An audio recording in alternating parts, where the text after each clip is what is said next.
Tiene en la vida diaria de la gente, lo explicamos, cómo la gente piensa que la Constitución es una cosa para abogados, para políticos. No, les cambia la vida, todos los días. Luego hicimos una segunda charla donde desarrollamos todos los intentos constitucionales que hubo en la Argentina a partir de 1810 y un poco, digamos,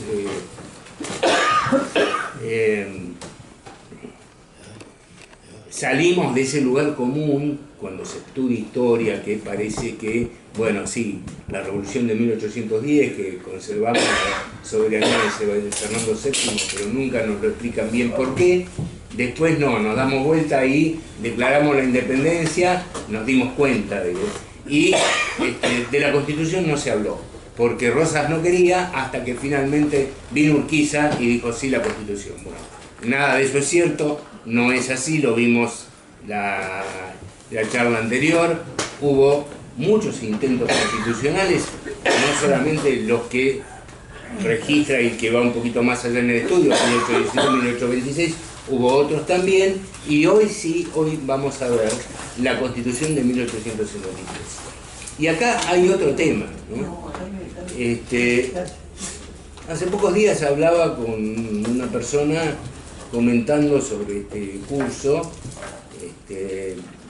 un profesional, que decía, bueno, de la Constitución de 1853, con todo lo que se la reformó, seguramente queda muy poco. No, queda todo, porque en realidad la Constitución no fue reformada nunca en su esencia. Y vamos a ver hoy, y sobre todo lo van a ver ustedes al leer el material, cómo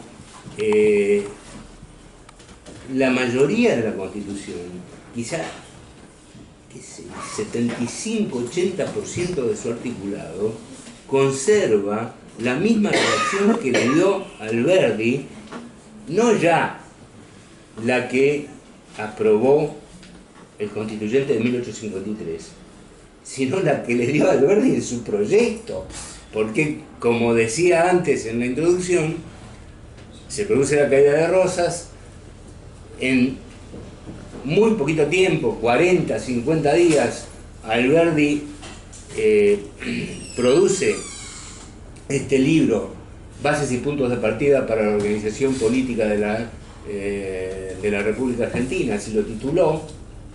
Es imposible que lo haya escrito en esos 45 o 50 días. Él dice, hay documentos y están citados en el trabajo, él dice en una carta que le manda a Sarmiento que eso es producto de lo que vino escribiendo durante 15 años, que tomó ideas de su grupo. Está hablando de la generación del 37, del grupo de gente que se reunía en la librería de Marcos Sastre y que después emigran a Montevideo. Hay artículos que él toma para hacer las bases que fueron publicados en Montevideo y también que copia cosas de otros compañeros de él, de ese grupo de pensadores. Así salen las bases en 45 o 50 días, pero cuando se imprimen, lo recibe Urquiza y Urquiza le pide que le agregue un proyecto de constitución.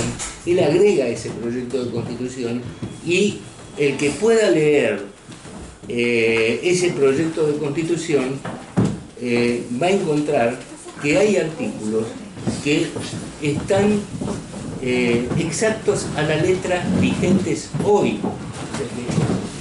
No es que es la Constitución de 1853. La Constitución de 1853 estaba decidida de antemano, lo decidió Urquiza con el libro de Alberdi en la mano y se le hicieron algunos cambios en la Constituyente, pero la esencia es lo que escribió Alberdi. Y sobre esto también hay que hablar. Y entramos un poquito más en materia. Voy a tratar de ir rápido, discúlpenme, porque es tanto lo que hay para decir de este tema que no va a alcanzar el tiempo. Cuando se produce el derrocamiento de Rosas, pues recordarán, lo dijimos en las charlas anteriores, Rosas es derrocado porque Urquiza firma un pacto con el emperador de Brasil. Y una de las condiciones de ese pacto es que había que dictar una constitución. El objetivo del derrocamiento de Rosas era organizar constitucionalmente el país. Esto está escrito en el pacto que Urquiza firma con el emperador, que además lo financia, porque le da una dotación de dinero por mes hasta que Rosas sea derrotado. Estaba condenado Rosas. Tenía enfrente 24.000 hombres del ejército imperial brasileño acantonados en Colonia y listos para cruzar con una flota a su disposición si Urquiza no triunfaba. Entonces, la Constitución estaba decidida de antes y la Convención Constituyente, yo esto lo dije en alguna de las charlas, fueron 23 personas nada más. 23 personas que aprobaron lo que Alberdi decidió. Fue un proceso rapidísimo porque había que llegar a lo que se había comprometido. 3 de febrero de 1853 es derrotado Rosas, se refugia en la embajada británica, lo sacan disfrazado a la noche a un barco británico, acompañado de sus hijos, tres hijos, Manuelita y 2 varones. Ustedes saben que un nieto de Rosas fue gobernador de la provincia de Buenos Aires en 1913, Luis León Ortiz de Rosas. Ese nieto es hijo de uno de los hijos varones de él que vuelve a la Argentina y siguió participando en política. Pero volvamos a esto, lo sacan a Rosas, Urquiza estaba acantonado en Flores, entra en la ciudad de Buenos Aires 30 días después. Recuerden que la ciudad de Buenos Aires, esto se los dije también, terminaba aproximadamente donde hoy está la Avenida La Plata, el resto era el partido de Flores. Por el otro lado terminaba donde está hoy la Avenida Juan B. Justo, el Arroyo Maldonado, el resto era el partido de Belgrano. Entonces cuando él está en Flores, no está en Buenos Aires, en la ciudad de Buenos Aires. Él entra en la ciudad de Buenos Aires 30 días después, se instala en la casa de Rosas, que estaba ahí en la esquina actual esquina de Avenida del Libertador con Avenida Sarmiento, y ahí empieza a tejer la política. Designa a un gobernador de la provincia de Buenos Aires, a dedo, que es Vicente López, y convoca a los líderes de la provincia de Buenos Aires y líderes de otros países en los primeros días de abril a un debate político del cual sale un documento que es el documento que precede al Pacto de San Nicolás. Ese documento se llama Protocolo de Palermo. Tal vez... Protocolo de Palermo. Es del 6 de abril de 1852. Tal vez alguien haya sentido hablar de este documento. Ahí en el Protocolo de Palermo, formalmente intervienen 4 personas. El gobernador de Entre Ríos, que era Urquiza.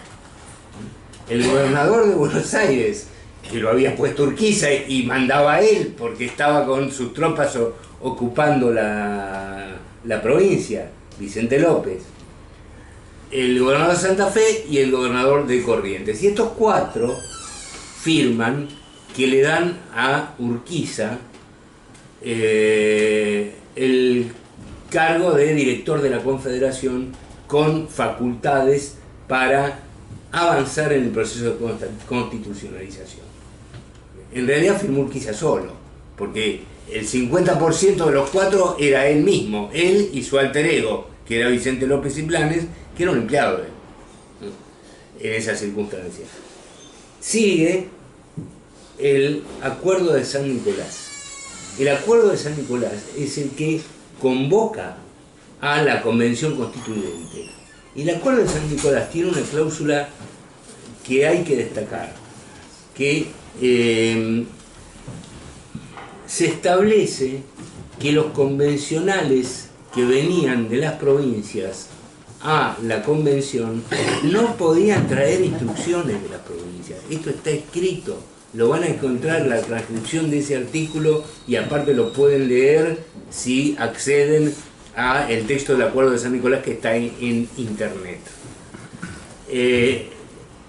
Cuando pasa esto, o sea, Urquiza además tenía muy claro que tenía en contra la provincia de Buenos Aires, y su primer plan había sido dividir la provincia de Buenos Aires. Él quería dividir la provincia de Buenos Aires en dos provincias. Esto lo plantea en la reunión de abril, produce un volcán político, abandona la idea, pero ya la oposición a Urquiza era muy grande.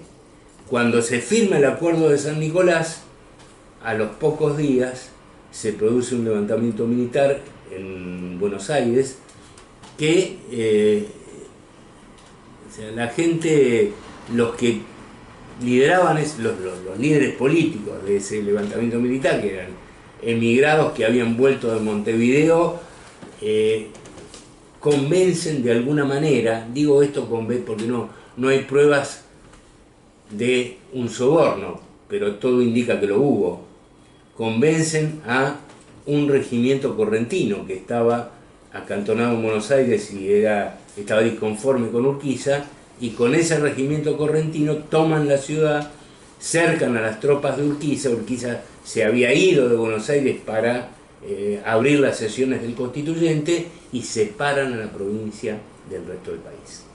O sea, que la Convención Constituyente de 1853 no participa Buenos Aires, y el país estaba dividido. La provincia de Buenos Aires dicta su propia constitución como Estado de Buenos Aires en 1854, que fue la primera constitución que tuvo la provincia de Buenos Aires, pero con intenciones de constituir un Estado separado.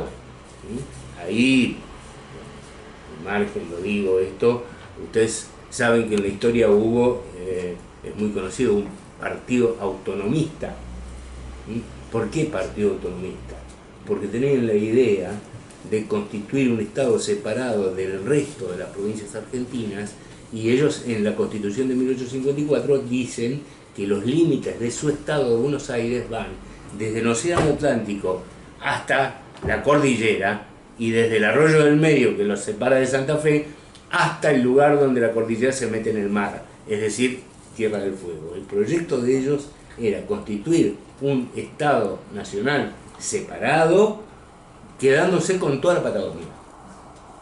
Pero bueno, al margen.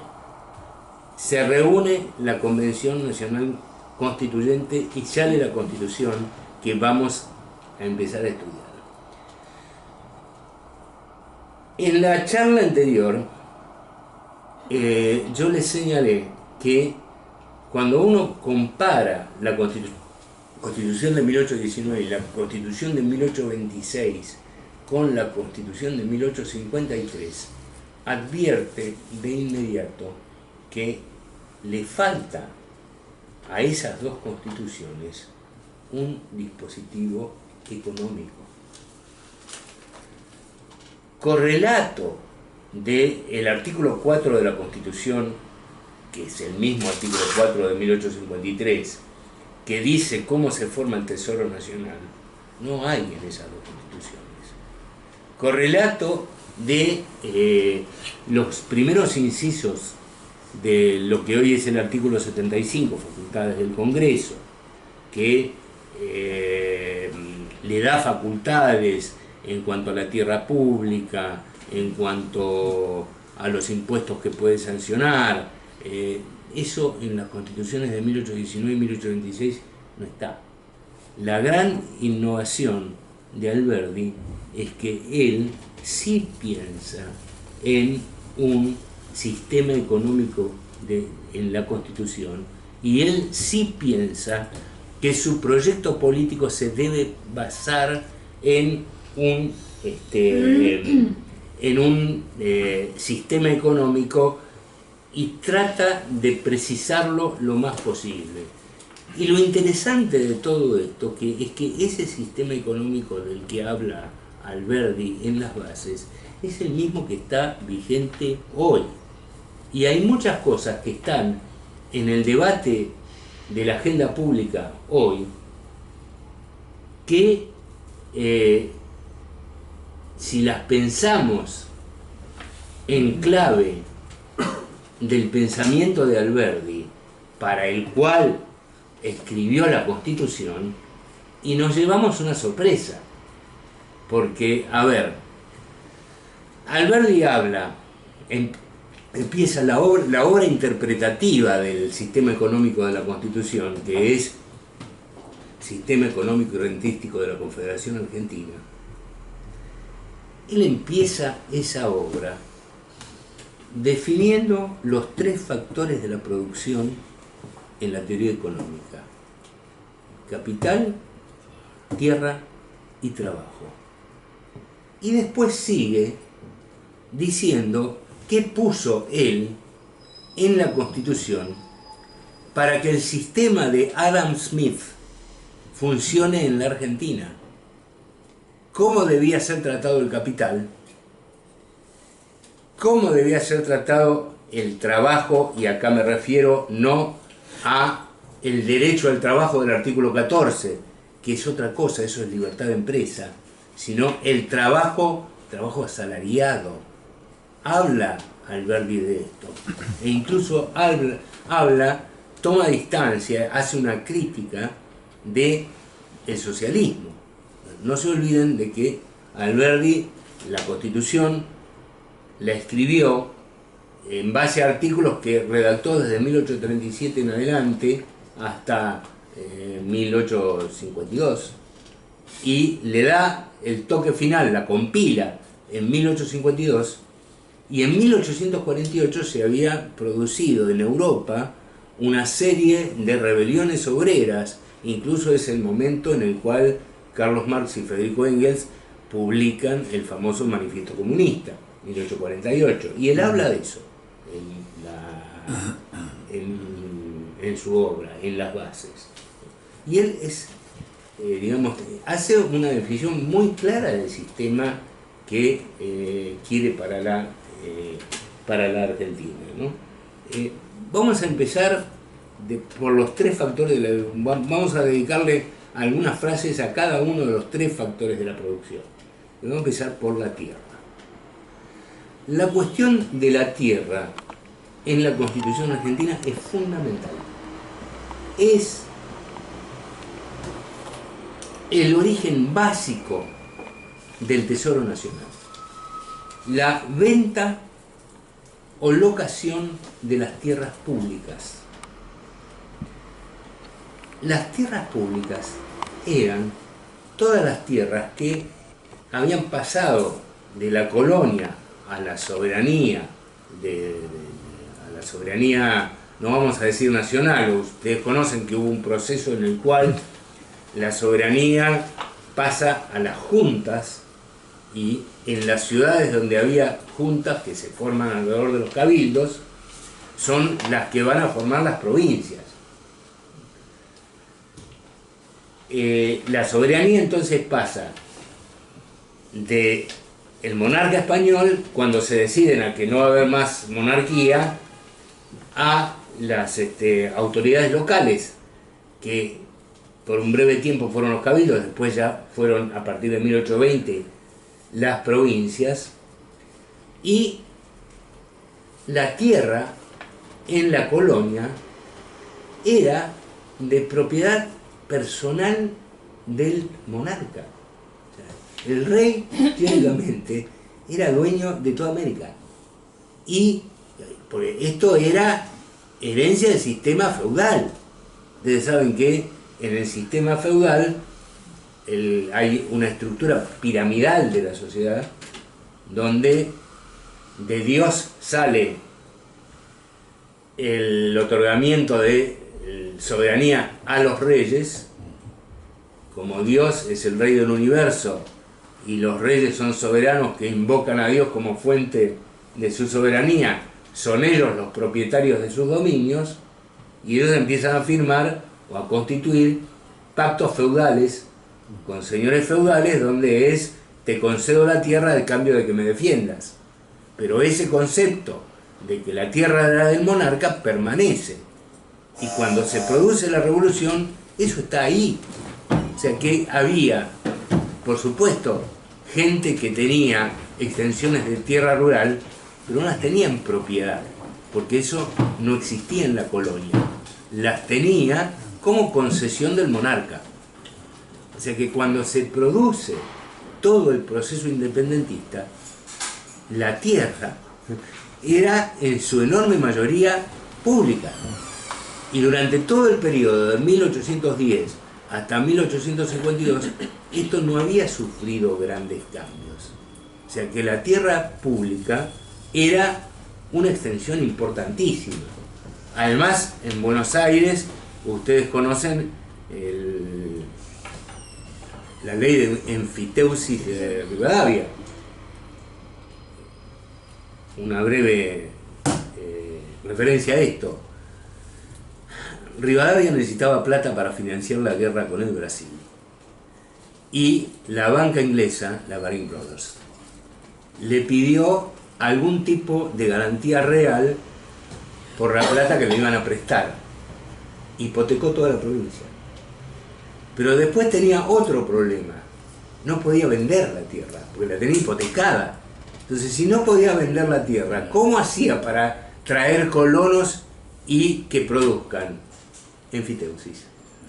Los abogados saben que la enfiteusis es un desdoblamiento de la propiedad donde el derecho a usar y el derecho a gozar lo tiene el enfiteuta y la nuda propiedad la tiene el titular dominial. Hizo eso. La enfiteusis es la entrega en ese derecho real tan particular, que es un derecho real de raigambre medieval, se queda así con la nueva propiedad, la tiene hipotecada y con eso obtiene el crédito de la Baring Brothers. Esta cuestión de la tierra en propiedad del Estado estaba en 1852. Entonces lo que Alberdi propone en la Constitución como base del sistema económico que se iba a crear por la Constitución es la venta y locación de la tierra pública para usarla como base del Tesoro Nacional. Esto merece un comentario porque eso sigue estando en la Constitución. Ustedes leen el artículo 4 de la Constitución y dice: el Tesoro Nacional se forma con la venta o locación de la tierra pública, y van al 64, inciso 4, no, perdón, 75, inciso 4, que era el 64 en la Constitución del 53, y faculta al Congreso a vender la tierra pública. Es un sinsentido total que hablemos hoy de que el Tesoro Nacional se forma con eso, porque el Tesoro Nacional de eso hoy no saca un peso, no hay más tierra pública, se vendió toda. Las fuentes del Tesoro Nacional son completamente otras. Y así como esto, a lo largo de la Constitución, encontramos montones de artículos que no tienen absolutamente nada que ver con la situación actual.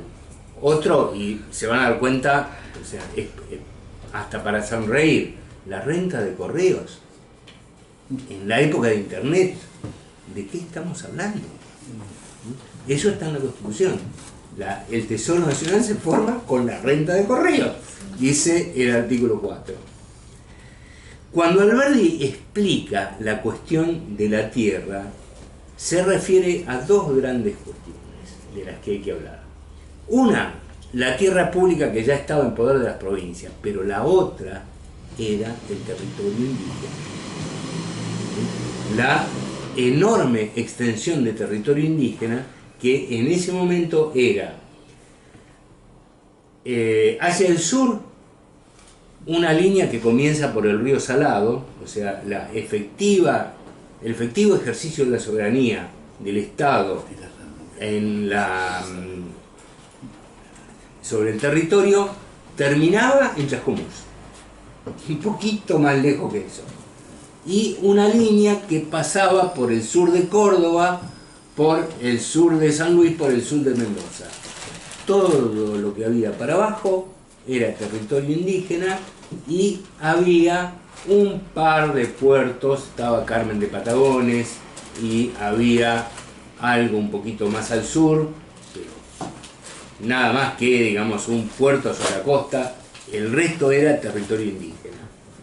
La Patagonia estaba en litigio con Chile. Es un tema que no podemos ahondar, pero Chile decía tener títulos para tener el espacio territorial desde el Pacífico hasta el Atlántico, aproximadamente al sur del río Colorado. Todo eso. Eso se mantuvo así hasta 1881. No se pudo saldar hasta ese momento. Y por el norte, Santa Fe, la provincia de Santa Fe, el territorio en donde ejercían la soberanía, iba hasta un poquito más arriba de Santa Fe. El resto era territorio indígena, todo el norte santafesino. Y Chaco, hasta el Río Negro, era territorio indígena. Y del Río Negro al norte era Paraguay. La provincia de Formosa era totalmente Paraguay. El este cordobés era territorio indígena, el este salteño era territorio indígena, o sea, la superficie donde efectivamente se ejercía el dominio del Estado era muy pequeña en Argentina. Era la cuarta parte de lo que es, aproximadamente, la cuarta parte de lo que es la superficie territorial actual. Entonces, en lo que Alberdi pensaba, él no podía tener en mente cómo se iba a solucionar el conflicto con Chile, pero lo que sí tenía en mente es que quería expulsar a los indígenas del territorio que ellos tenían en lo que se llamaba la cuña boscosa del norte de Santa Fe, el Chaco, el este de Córdoba, el este de Santiago del Estero y el este de Salta. O sea que tenían dos objetivos. Uno, la venta de la tierra pública de las provincias en las que ya se ejercía la soberanía, y lo otro. Y habla, esto no me voy a extender mucho, pero se los digo, porque lo van a ver en el texto. Él tiene una serie de párrafos muy interesantes donde habla del origen del gaucho y vincula el gaucho con los visigodos. Él hace una relación histórica de lo que fueron, cómo se originaron las tierras baldías en España, y dice que el gaucho es el visigodo americano.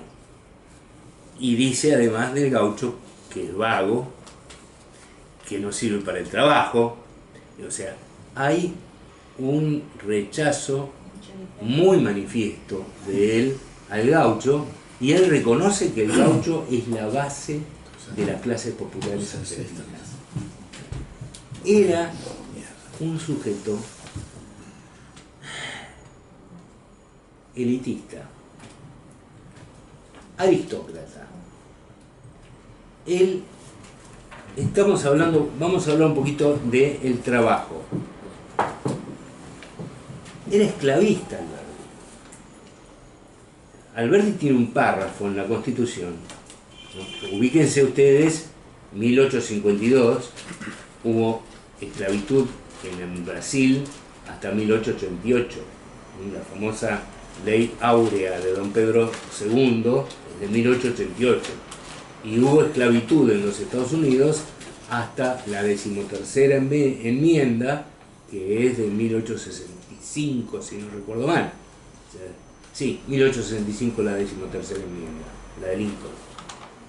Y hay un párrafo de las bases donde dice: la esclavitud de cierta raza no impide que el régimen sea democrático. Así lo dice, textual, está citado. Porque el esclavo era cosa, ¿no? Absolutamente, exactamente. El factor de producción. La esclavitud de cierta raza no impide que el Estado sea democrático, y si no, miren la cantidad de esclavos que hay en Brasil y la cantidad de esclavos que hay en Estados Unidos, y nadie va a decir que no son estados democráticos. Esto lo dice Alberdi. La Constitución de 1853 establece el cese de la esclavitud en la Argentina. Ojo, Alberdi no lo dice en su